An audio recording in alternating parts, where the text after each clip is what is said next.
Well, hello, everyone. Thank you for joining us on this very frigid winter day. Hopefully everybody is staying warm. Um, Happy New Year to everyone. And with the new year, there's always changes and new things. So you'll notice that the background behind me says the Berks County Community Foundation.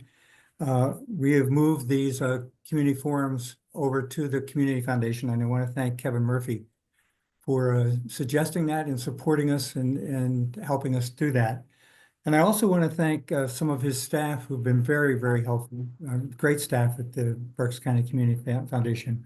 But in particular, I want to mention Monica Reyes, Erica Caceres, Molly Robbins, and Sally Cox, who've been helpful in helping this old man maneuver through this.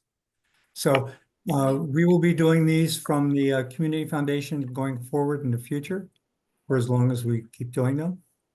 I want to do some very basic ground rules before we get started, and then we're going to do something else that's a little different here.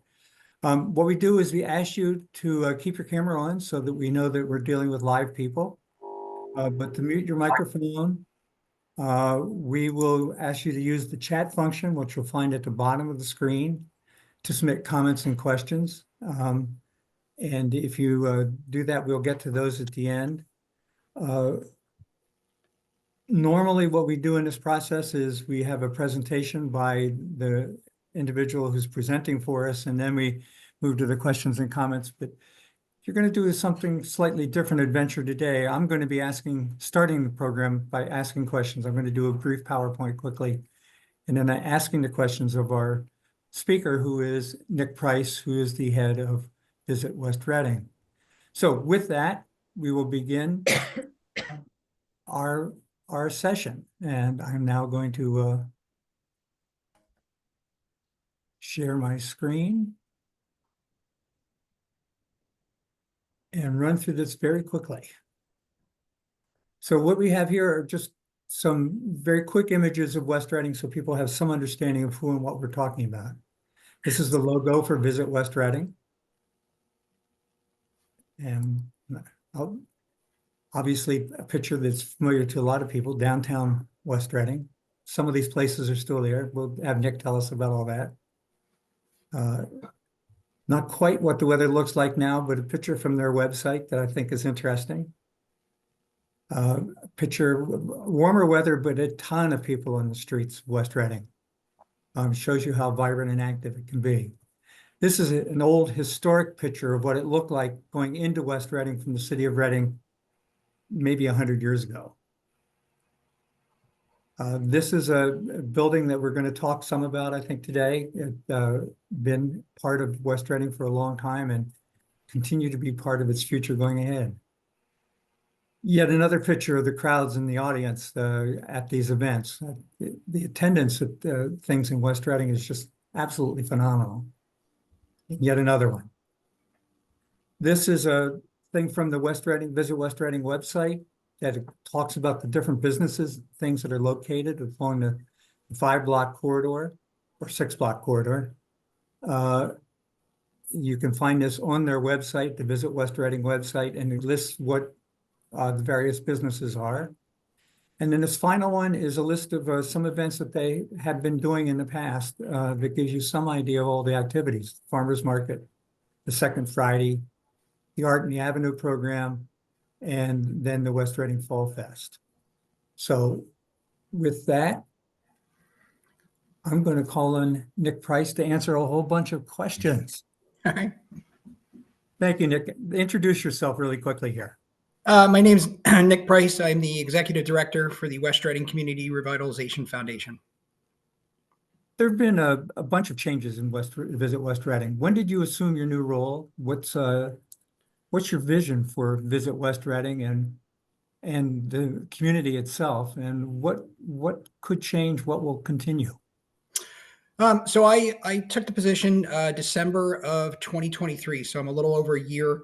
Had found out about the position a couple months prior to that. Made some phone calls, spoke to Mark Radcliffe, my predecessor, I knew Mark from some other ventures, had a really long conversation with him and, felt it was something that I could do. I had, felt I had the right skill sets. So here I am a little over a year later.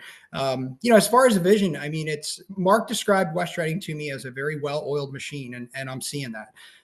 It is just from your, your local elected leaders to my board, to the people that patronize the avenue. Everybody seems to have the same vision.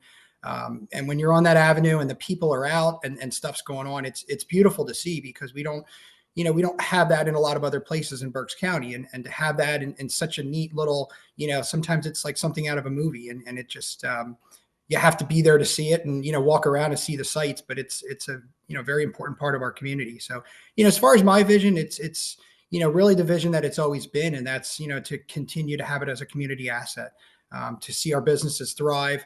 People want to come in, they want to, they want to spend money. And that's what, part of my job is to get people in there to spend money, that our businesses are having success. Well, talk about your background a little bit, because this is not exactly what you've been doing with the rest of your career. And No, not at all. So yeah, my actual background, I've been in real estate for 22 years. I still hold a license and do, a little bit of real estate here and there on the side. But, coming out of COVID, real estate had changed. And I have 3 sons. They keep us, my wife and I, very active. She's very busy with her job. So, real estate got to the point where there was so much competition, and you dropped everything on an hour's notice to run out to be one of 20 offers on a property. And I did better in real estate when the market was slower, and you didn't have to pressure people as much. It was kind of, sitting there and telling a young couple to overbid by 20,000 and forego inspections. It really wasn't what I was used to. So I had been actively involved in the cycling community my whole life, all the way back to the WAGO cycle series. Anytime any professional race has come through Berks County, I've always had my hands in it. Everybody, if you know me, you know that, Nick's always involved with something cycling related. So I was really involved with the West Reading Criterium, which was part of the Reading Rad Sport. And that's actually where I got to know Mark, and kind of got, to see kind of what he did with his job, because we would meet every week. And, he was the way, West Reading came together for that event. Just, it really intrigued me too. That was a dream of mine, to see that type of race, and then to actually, be part of it. And with that, I got to know Crystal Seitz, who recently retired, but, we became, we're friends. And I had reached out to Crystal and told her I was looking for a change. I knew that she was somebody that was very connected in the community. She knew some of my skill sets, and you can't always put things on paper, but she'd worked with me for the event. The day of the race, we put probably a 16-hour day, and she saw how I was. So she kind of, had coffee one day, and then I updated my resume, got it over to her. And then she got back to me maybe a week or two later and said, that Mark was going to be retiring, and that, her text was in bold. It says, "You need to apply." So, she felt, and I would be good for it. And then talking with Mark, he thought, I would be good for it too. But year one was a learning experience, because I had never done it.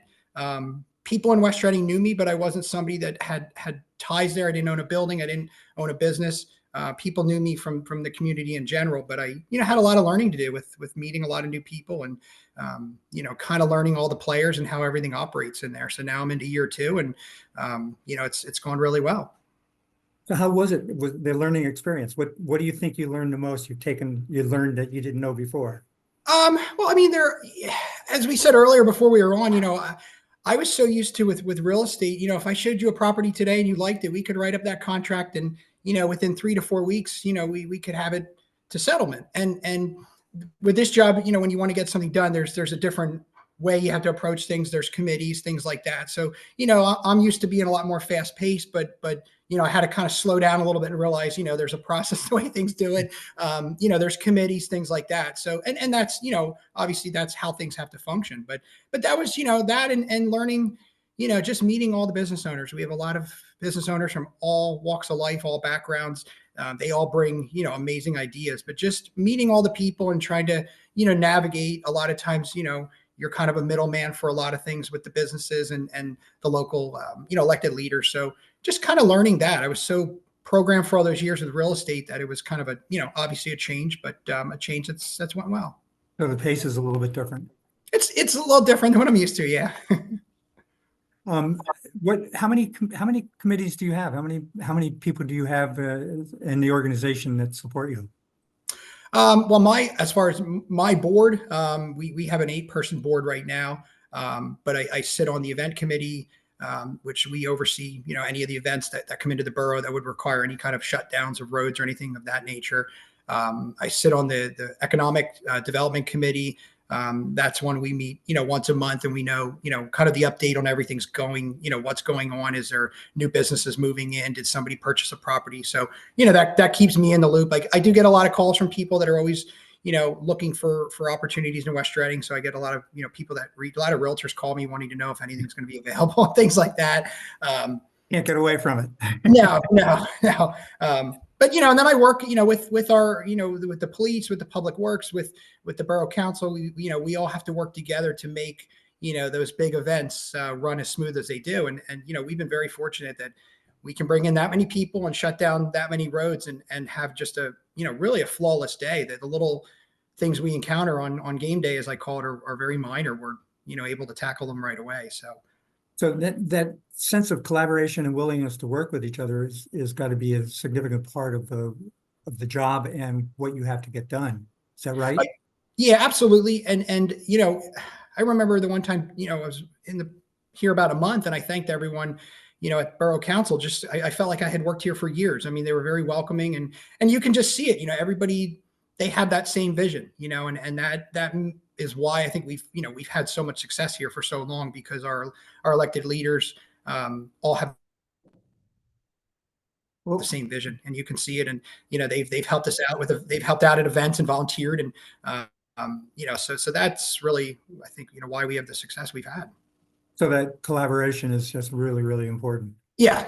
Having everybody kind of have the same vision and being, one big team for the common goal.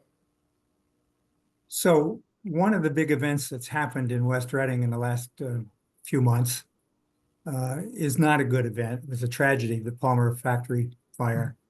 And it had to be disruptive in lots of ways. What impact did it have on the Main Street program, on what you do with Visit West Reading?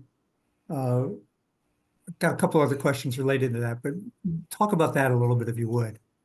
So after the incident, they did replace all the gas lines, and obviously the gas lines run right on Penn Avenue. So they started that. I started in December. It started not much after that, all the way down from the 200 block all the way up to Coon Funeral Home, and then it extended into Wyomissing.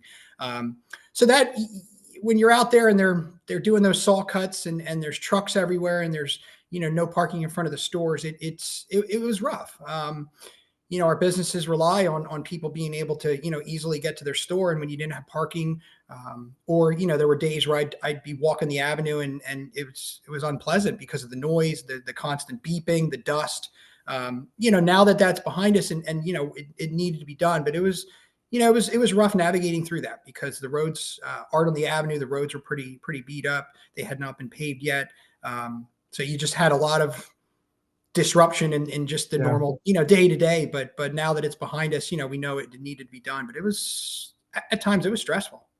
Yeah, I can imagine what it must have been like trying to keep people coming into downtown and having all that going on. Yeah. What's the future of the Palmer plant? Do you have any idea? I don't. I know the borough's been in contact with representatives, but that would be, something they would know more on. I've never really been involved with those meetings, but I think whatever ends up there, I think it'll be a benefit. So no clear plans yet that you know of, but obviously it's an important location in the borough. It is, yeah. When you come right over the bridge, it's right there. So, but again, not really being involved with any of the committees or any of the meetings or anything, I can't really say. But I can say that I'm sure something will eventually be there. Okay, well, part of why we wanted to do this event is that there seemed to be a series of restaurants closing along Penn Street over this past year. What was that about? We've had a couple that come to mind. Willow Creek was Mark Camlin. It was a brew pub. He closed, I'd say right after Art on the Avenue, probably late June. Mark actually retired. He had been, I guess, ex-military. His dream was to always own a brew pub, and he did it for a couple of years. But I think just looking at the economy and different things, he, woke up one day and said, "I think it's time." But we've one of our other businesses moved in there pretty quickly. Tinsel and Twig, she was around the corner, so Mark filled it very quick. Broken Chair, we did. They closed as well. That one, my understanding was the owner got promoted at his other job, and the time that would be required. I think obviously he realized he couldn't keep it open. The owners of Taki Ramen actually purchased the building, and they're moving Taki Ramen there. So they jumped on that as well. So that's filled up very quickly. Say Cheese, obviously that Say Cheese and the West Reading Motor Club both had closed back in the summer. I was worried on those because they were big buildings, they were big investments, and both of them have been sold. So it was pretty quickly that happened because they were beautiful buildings, but the numbers they were asking were big numbers, and not everybody can write that check. But thankfully, the old Say Cheese building was bought by the owners of Nono Albies and G&A. They're still doing some remodeling, so I'm excited to see what they do there. The West Reading Motor Club was obviously repurchased. That's opened up. I met with their representatives, and they're very anxious to get involved with the avenue. They're redoing the third floor up there into event space, so that'll be pretty neat.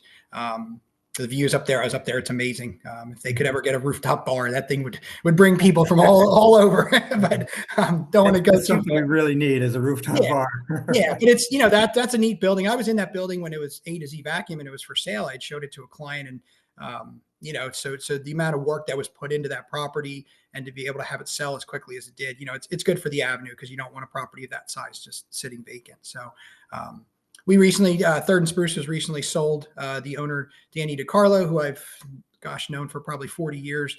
We just had our business meeting there last week, so he's running that. But some of the closures that we had, they were very different reasons.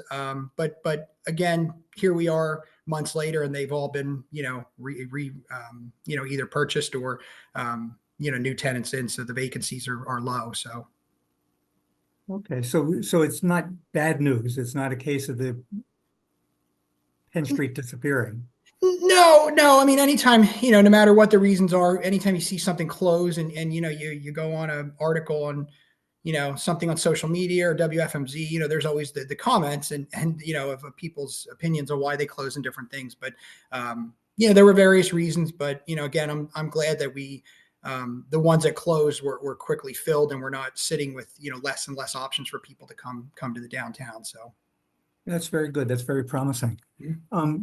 Are there other new businesses that have moved into the area that you know of? We've had a couple. One of them is actually, it's in the second floor of the old Say Cheese building. It's called Mix and Makeup.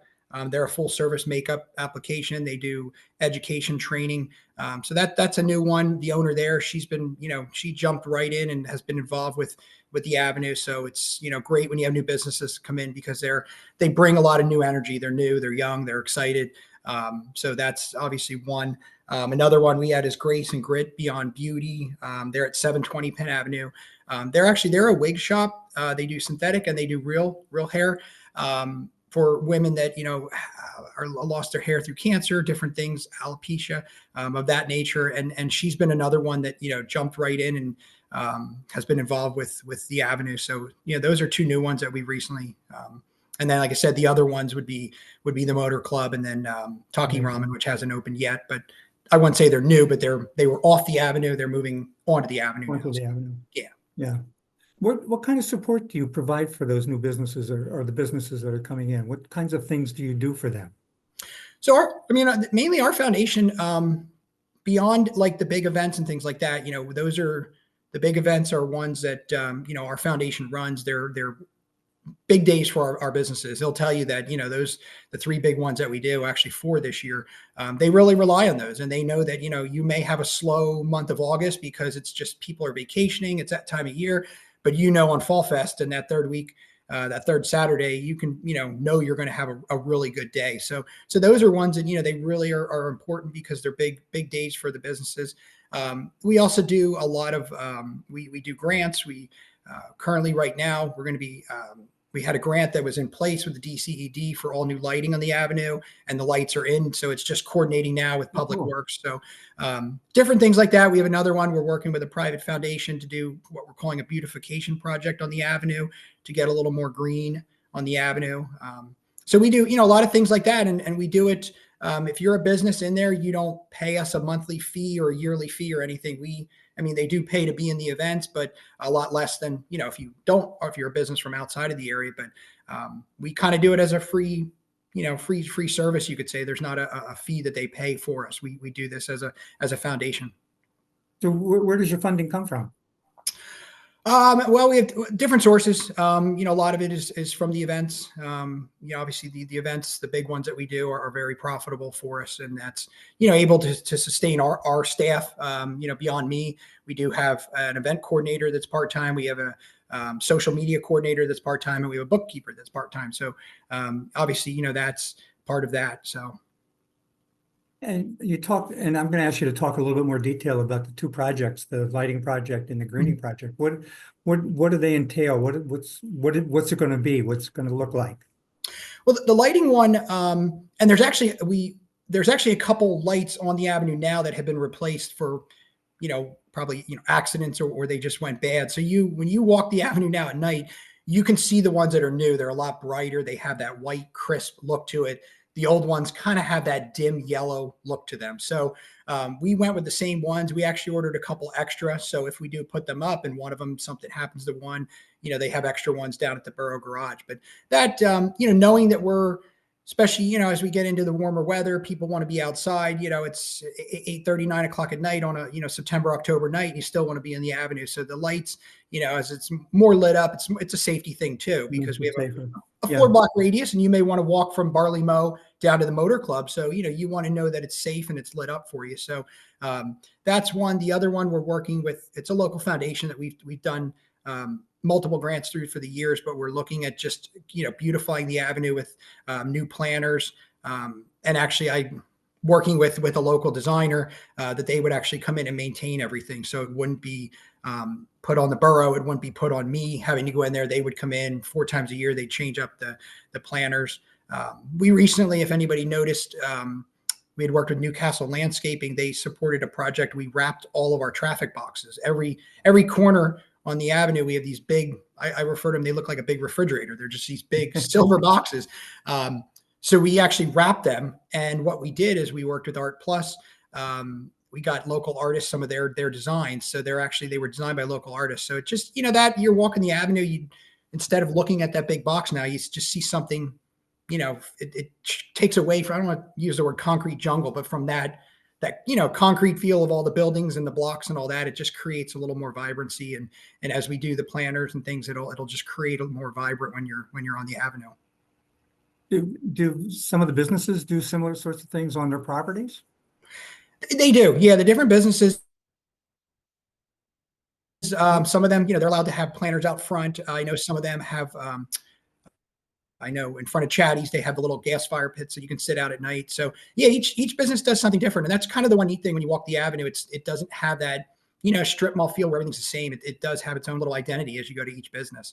But, where we want to put the planners, we'd scatter them throughout the avenue that they wouldn't be, we don't want to put them on corners for safety and sight lines, but they would be, strategically placed up and down the avenue that as you're walking it, going to your next destination, it just gives it that vibrant feel. And anytime you see nice flowers, it just, kind of gives you a smile. It makes you feel better. How many are you going to do? How many planners are you going to do? The quote is for 24. Whether or not we have space for 24, that, is up in the air, but I'm working. He got me the quote actually last night. I was in my board meeting and he emailed me over the quote. So I want to review that and then work with the local foundation that would be supporting it. And if we have to, we could always move them off the avenue too. We do have a lot of the side streets where there's other businesses too. So if it, with parking and other things on the avenue, we don't want to make it congested. So there's, would be the opportunity to move them onto some of the south and the north sides. I know that a number of the colleges have tried doing events and activities in West Reading as a way of trying to attract and retain people. Can you talk about that a little bit? What colleges, what they've done, what they're planning to do going ahead?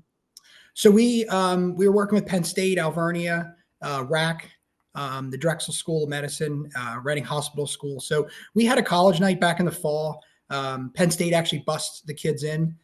They actually let them run tabs where they actually were able to go to G&A and pick up dinner. And then they were able to go over to Sweet Ride. So, it was the first time we had done it, and it was a success. I mean, I look at any event we do and I look and think, okay, Fall Fest is on its 30th year, and it's one of the biggest events in the county, but 30 years ago when it started, it wasn't, so everything takes time. And with the college kids, I want to say we had met with the chancellor from Penn State, and I want to say there's over 800 kids out in the dorms, and there's not a whole lot for them to do out there. They don't have, the downtown like other colleges would. So to try to get them interested to come to our downtown. But ultimately too, it's kind of the domino with the colleges. If parents come up on a nice weekend and they drive an hour or two to see their daughter who's in the dorms at Penn State, more than likely, they can go to Olive Garden if they want to eat lunch, but they have one in their town. So, to get them to try to, if the kids go there frequently, then they're telling mom and dad, let's go to West Reading. And then all of a sudden they're taking, their roommates out. And next thing you know, there's 6 or 8 of them spending a beautiful Saturday on the avenue, spending money and patronizing the businesses. So did you see any impact of that? Did you see the students starting to show up more after these events? Yes and no. I guess it can.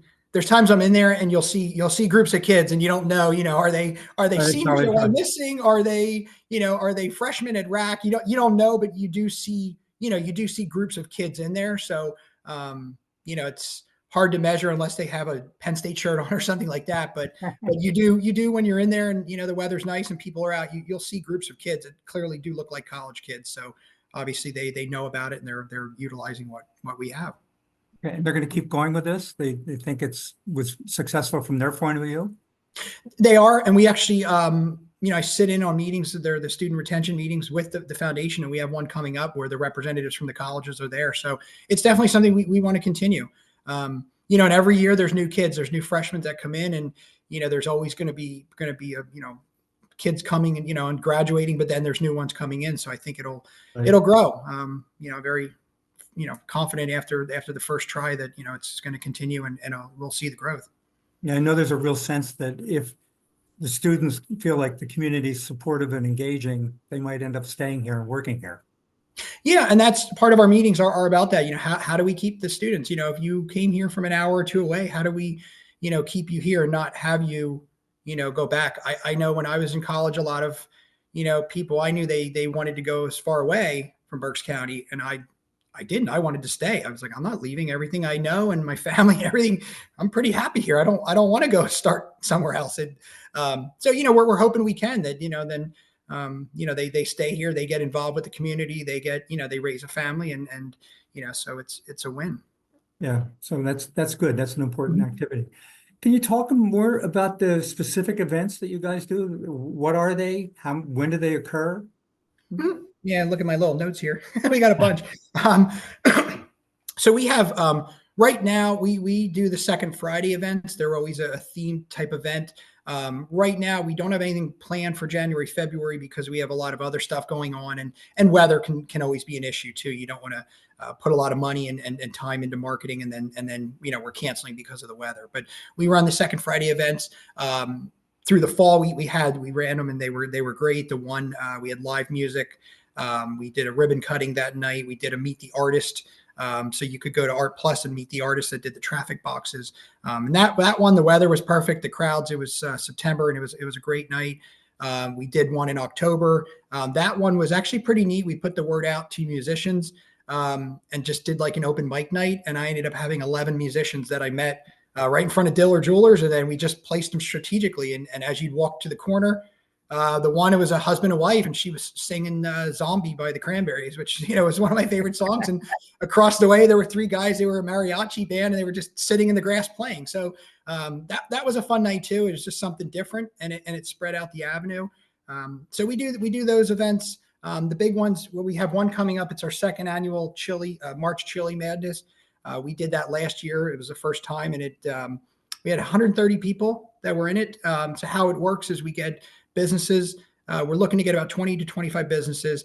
And then you'll have a spot where you go, you pay to be in it. But as you go to those businesses, you get to try the different chili that they make. And then we crown a winner at the end. So last year, for the amount of people, it was a really rainy March day. Weather was not in our favor, but still brought in over 100 people, and the businesses that were involved in it said the people that came in as part of it that were looking to try the chili weren't regulars of theirs. So that, to me, There so was a those are people. new audience. Yeah. Exactly. Yeah. So we're hoping, and for this year, the day before that, the event's it's Sunday, March 16th is the date that we're looking to do the Chili Fest. March 15th is the St. Patty's Crawl.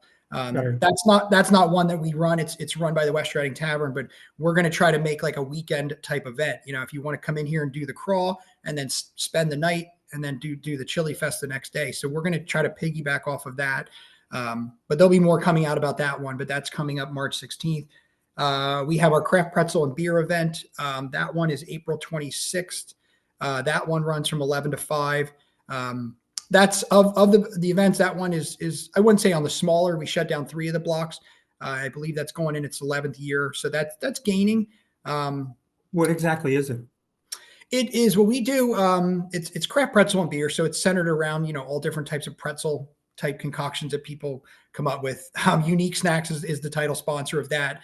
We do a beer tasting event as well. We work with local home brewers, and you can actually get, purchase tickets, and then you can go and try all their different brews. And then the winner of it does, Chatty Monks then will brew that beer as part of their winning. So that's a fun one. Last year, the weather on that one, it's late April. You don't know what you're going to get. I might be bringing my winter coat, but I'll probably have suntan lotion in the car because you don't know with that one. Exactly. We have the other one we have is Art on the Avenue. That for this year, that's June 21st. That's a little bit longer. That runs 11 to 7, and we shut down the whole avenue from Coon Funeral Home all the way down to Aladdin. So that one's a big one. We get over 205 vendors for that. We have 3 stages, 18 different music acts throughout the day. So that's a pretty busy day. Gets very crowded, but again, it ran very smooth last year. What do you call art for Art in the Avenue? What do you have to be an artist to show up? Well, we have multiple, of our local artists, and then obviously all of our businesses. A lot of the West Reading businesses are part of it too. We look for local artists that want to come and display their crafts. So it's arts and crafts. Yeah. And a lot of it too, we do get a lot of repeat people that, they've been in it and they love, they know it's a good day. They know it gets crowded. So then they come back, and that makes my job a lot easier when you have a lot of repeat vendors, because part of my job is getting everybody in there and getting them set up. So when they know where to go, they know where to enter, it makes it a lot easier, because when you're trying to get that many vendors in there, in an hour and 45-minute window for them to get their vehicles in there, get set up, and then move their vehicles, if they know the drill, it makes it a lot easier. And because of that one, with the amount, if you had a 10 by 10 tent and you're off by 6 or 7 inches, it could affect the whole row of businesses. So there's not much margin for error for that one. Craft pretzel, we get about 85 vendors. That one is a little more spread out. So if somebody's in a wrong spot, we had one guy, he came and he knew he was in the wrong spot. And I said, it doesn't matter, just stay there, because it wasn't affecting. But for Art on the Avenue, it can make a difference. Another one we have this year, our foundation is going to be partnering with Mark Woodward from the West Reading Tavern. He had run the French Fry Fest for a couple of years, and that was on the side streets. But we're bringing that back this year. It's grown to the point that we feel, the avenue, it can go onto the avenue. So we're blocking down 2 blocks for that one. That one is August 16th, and it runs from 11 to 5. So that's a new one that our foundation is going to work with Mark. We have the experience of setting up the map, getting the vendors in, taking care of, I have to get all the approvals from PennDOT, the assurance, and our foundation has done that for years. So, to be able to shut down the avenue, they wanted Mark to partner with us, because we've been able to do it. And the thing with the avenue is the borough doesn't own it. We do have to get PennDOT approval. So, with the hospital nearby, if you start having too many events, it could, and there's one issue, it could ruin all the events. So, but we partner with Mark for that one. And then we have Fall Fest, which is actually our biggest of all the events as far as attendance. And that one this year, it's September 20th, and that runs 11 to 7. That one we get over 30,000 people throughout the day on that one. Do you have attendance figures for the other events as well? How many people are showing up to them? We do. I actually work with the county. They have the Placer AI software. So usually a couple days after the event, they'll send me it's like a 16-page report, and it shows the amount of people, and it's really good because then we're able to work with the chief, myself, and head of public works. We can kind of know, okay, this is this 3 to 4 window is the busiest time, so we're to make sure that we have more guys out there. Maybe we do the trash run before that, or we can look and say this time's always kind of a lull where the numbers this hour shows there's less people. Then maybe if the guys need a break or they want to eat dinner or something, you can kind of work it that way. But craft pretzel and beer, that one last year we had a little over 10,000 people that attended that throughout the day. And now the thing with it, the way the software works is it'll ping your phone if you're there for 15 minutes or more. They'll just draw a map around the business district, and then Derek will plug in the times and it'll be able to tell you how many people are there. It doesn't, and we figured this, it doesn't. So if you don't have a cell phone, which you think, okay, everybody has a cell phone, but I have a son, he's 10 years old. He doesn't have one yet. So he was at some of the festivals. So anybody that's there with kids, that wouldn't be included in that number. So the numbers that they report don't show, kids. So it's probably easily another 1,000 or two. Art on the Avenue, we got 23,000 was the estimated number for that one throughout the day. Wow. And then Fall Fest it came in at 29.5 and rounds up. But, I'm thinking that one was probably 31,000 because till you add in the little kids that didn't have cell phones. So they're big events. There's no doubt I would say they're the largest events in the county, one-day events. And any idea where people are coming from? The stuff they send me, I mean, it shows all the way down where they're coming from, their education level. I mean, it's really, that's scary. Yeah, it is. I agree. But I mean, a lot of the people are coming locally, but we do have people coming from the surrounding counties that are coming from Schuylkill County, Lebanon County, Lancaster County, and the nice thing there too is we've started doing some digital advertising. Right now, we've just been doing in Berks County, but we're looking at possibly expanding into other areas, and then I can look on that and see that we're maybe not getting as many people from the Phoenixville area, so maybe we'll market down there. I can look and see that we're getting a lot of people from Lidditz, so maybe we don't put as much marketing out there. Maybe we move it. So it's a good way for us to be able to kind of track, where we want to put our marketing dollars outside of just the local area, because most of the people locally know about our events. Right. Where do you market outside of the area? We partnered with the Pennsylvania Americana region. We were in their travel guide that goes out all over, the multiple counties. So we market there. We do, I mean, the billboard advertising that we do for the events, we do that. It's right above the Berkshire Mall. So we're on a major corridor there that you're getting a lot of people that may be traveling from the Lancaster way that are driving by it, whether it's for work or I know in the summer, I like that one because, the Reading Phillies get a big crowd of people and not everybody's local either. So you might be coming in from Lancaster in that way and you'll see it and it'll kind of intrigue you. And, the next thing people do is they jump on their phone and look it up. Do you have any relationships with any of the other Main Street programs in Berks County?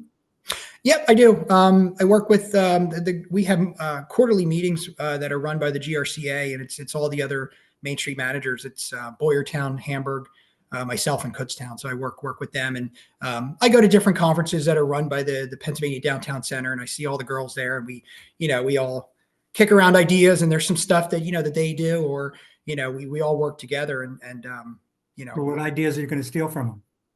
Yeah. And then ones they can steal from me too. Yeah. Any ideas about new events, things that you might want to try based on what you've heard from those other communities? I mean, nothing. That was one thing when I interviewed, they'd asked me, any changes, and I had said for year one, I wasn't going to change anything. Everything ran so smooth, but year two, obviously, taking on the French Fry Fest, that's another big street festival that we're taking on. So that's definitely another one that, we'll bringing back the Chili Fest, obviously, last year was the first year of it, but bringing that back, we're hoping that with the colleges that continues. So, nothing too crazy, but a lot of little smaller things. The second Fridays, when you get the right weather, people are out and that brings people in. So anything that you've learned from another community you want to try here? Nothing that really sticks out per se. I mean, I wish, at times I wish we had a little more space. I'd love to see what they call a pocket park. Certain things that other, they just have more open space that we kind of don't have. I'd love to, see if we could have some kind of a park type thing like that eventually where, you can come with your spouse, and if they want to keep shopping, you just, you sit down. And I know like Ephrata I was up there one time and I sat down and checked a couple emails, and it was sitting under a pergola in a nice little chair, and they had music playing. And so something like that would really be neat if we could ever get that, because it could be used as a little community space for different little events, open mic nights, things like that. But a couple people could come up from out of the area, and if the wives want to keep shopping, the guys can sit down and enjoy a drink or a coffee. And but that's something I would love to see, but unfortunately we don't have the space. I wish we had a river like Lidditz in a little area like that, but Yeah. it's wishful thinking, and we're not going to get that. Any conversations with downtown Reading? I mean, I know they've moved away from having their Main Street program in the downtown. And I know that there's a lot of efforts now, they're getting the CRIS, they did their Stantec report, but are there conversations going on with the city about how to do collaboration, get people across the bridge? Not directly at this point. I mean, Maritzka is their Main Street girl, and she sits in on our meetings as well. I'd love to see where they do get thriving again. I mean, there's the Fifth and Penn, the buildings there.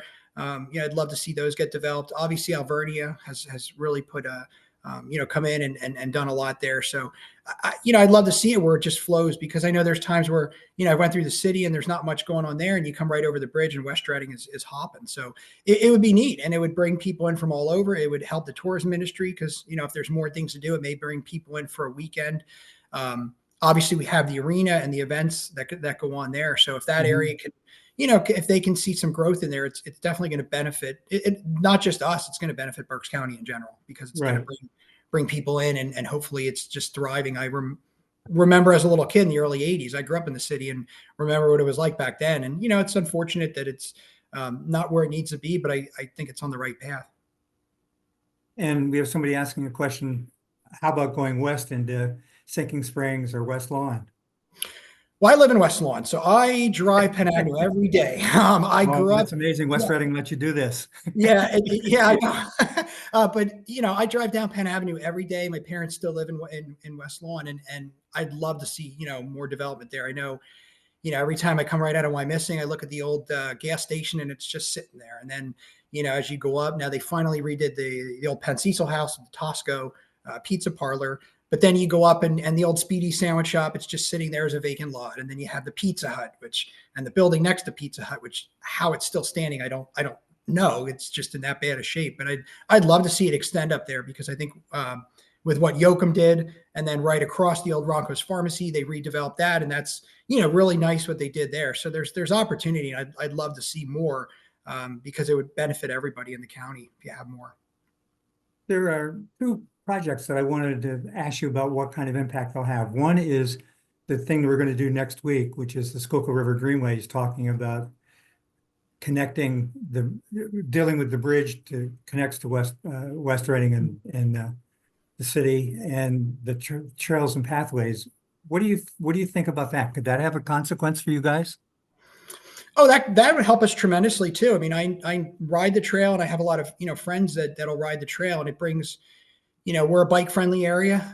So outside of just the trails, you have the Wyomissing Park, which is beautiful. So, can you bring people in from maybe that Philly region?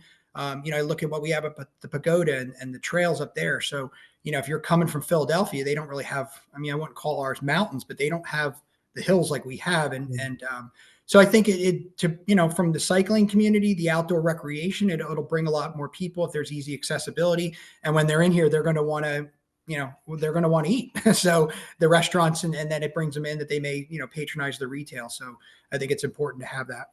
Yeah, I think one of the things that the Schuylkill River Greenways people are trying to do is think about that as a creative place. How do you make it welcoming and inviting? What would it take to make it welcoming and inviting from your perspective into West Reading? Well, I think right now I mean, you always have to have the trails. They have to be well maintained, well lit, things of that nature. Safety, having ample parking along the trail that people can get there. Not everybody's going to want to come in from 20 miles and ride their bike. They may only want to ride a couple miles. So, I think just having the safety, making sure that the trails are safe for people to walk on, whether it just be out for a jog, walking a dog, riding a bike. But I think maintaining a safe presence is really what that's going to get people on there. And then, like I said earlier, if they're coming in to ride the trail for the day, they're going to want to probably grab a bite to eat, and then that they can come right off the trail and ride right over to our main to the downtown. Could be an attraction, could be a way of engaging people. The other project is the PennDOT project on 422 bypass and the impact that will have. Any sense of what have you been involved in any discussions with that? Do you have any sense of what that might mean for West Reading?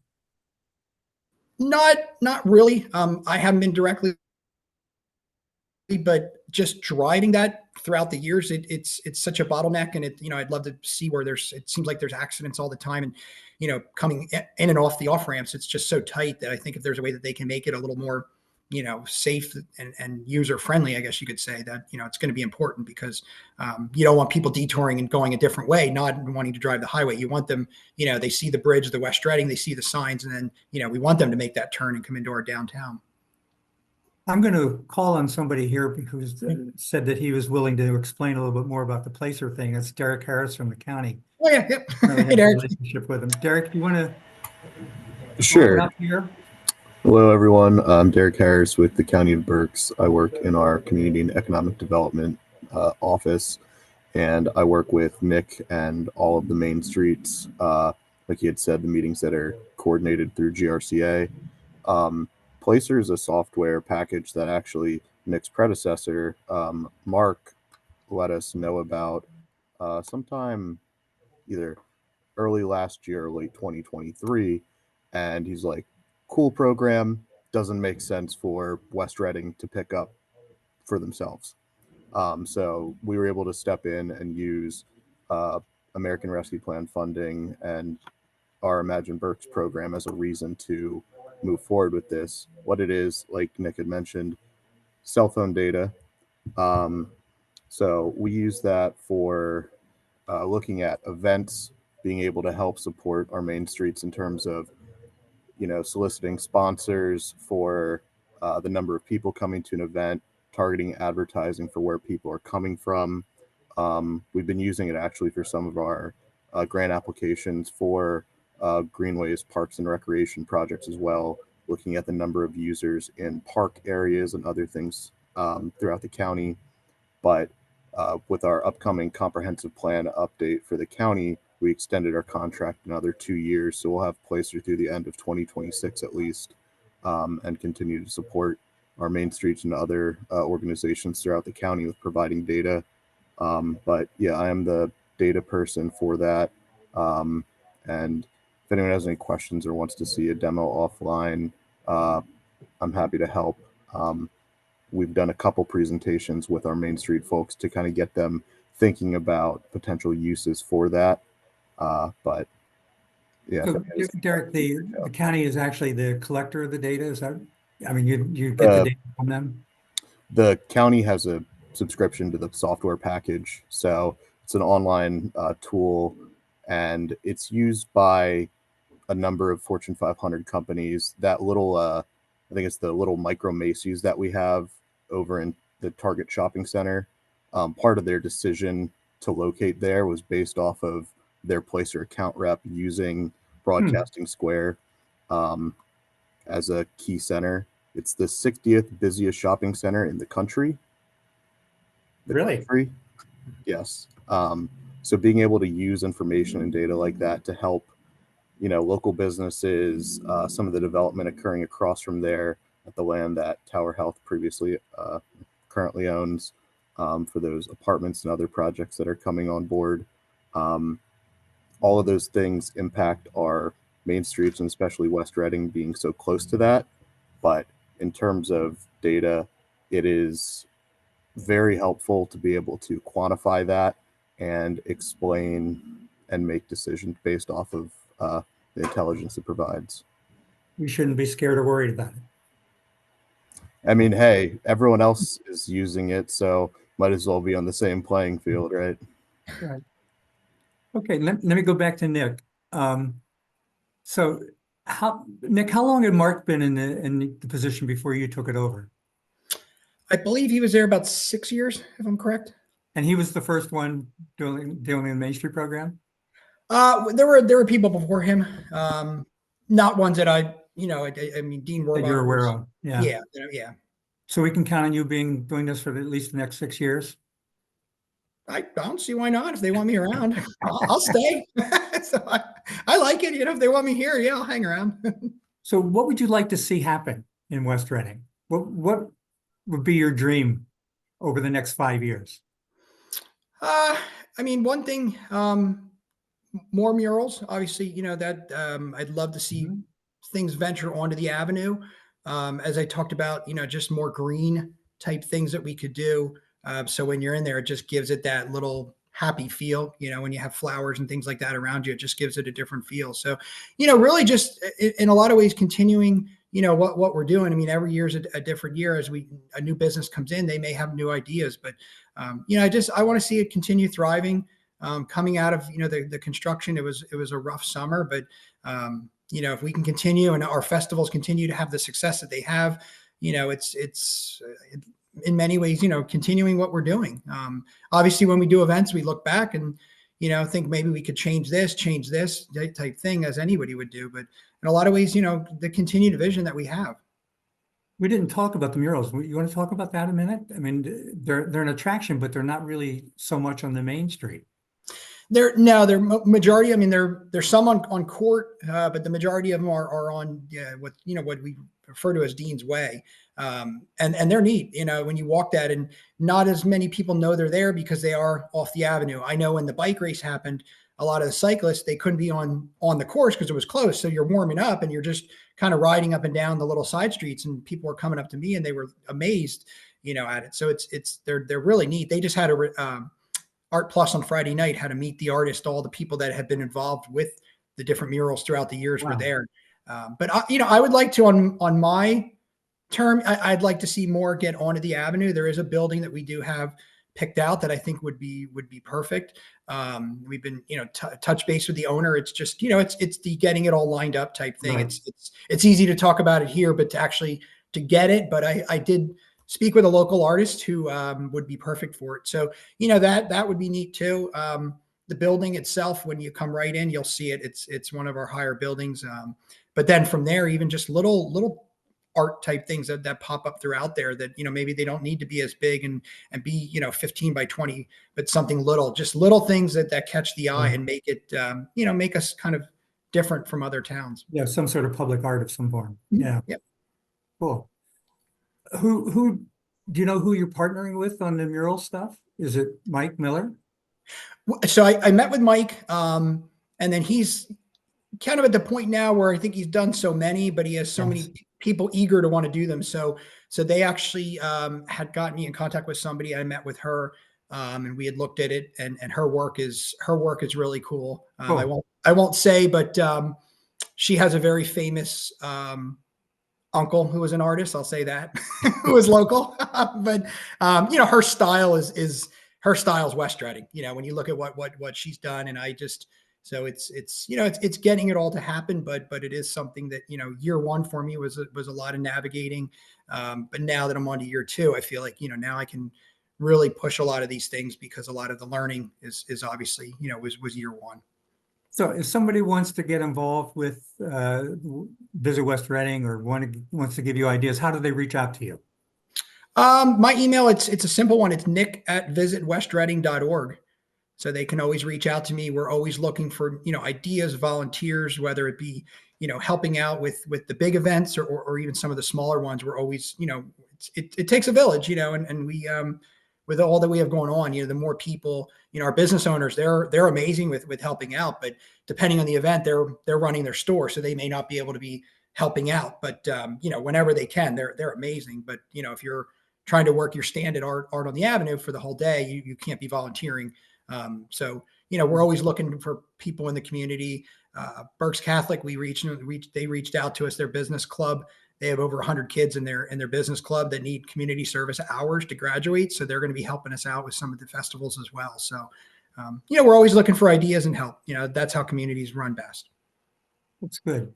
It's so encouraging to hear that, those things that we thought were problems, the Palmer explosion and some of the businesses seeming to close, aren't a sign of a decline, but are really creating other opportunities, new opportunities going forward. Yep. We're heading towards the end here. Any last things you want to share with us? Anything, any advice, any counseling?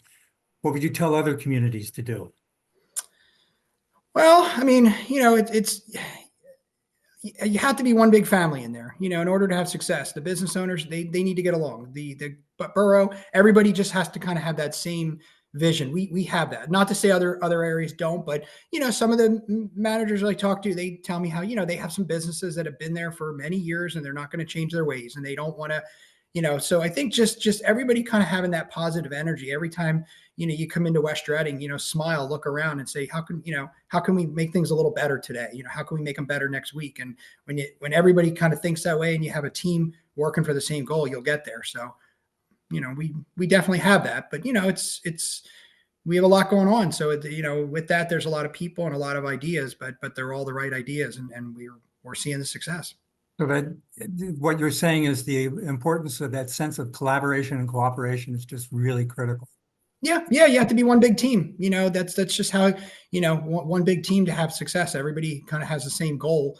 And we have that, but I think that's important for communities. And then not just business owners or elected leaders, just, the people that come and patronize the downtown, enjoy it, be very happy that we have it, the residents. So it's kind of, it's a team goal. Great.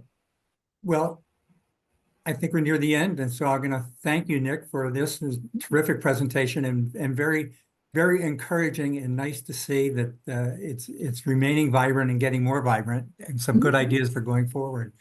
Want to thank again the team from the Berks County Community Foundation for supporting me and Kevin Murphy for letting us bring this over to the Community Foundation. We're going to be doing another one next week on the Schuylkill River Greenways and their projects in the Reading area, and it could be helpful in fitting in with what you're trying to do, Nick. So hopefully it fits together. Yeah. Thank you, everybody, and we'll see you soon. Thank you. Take care.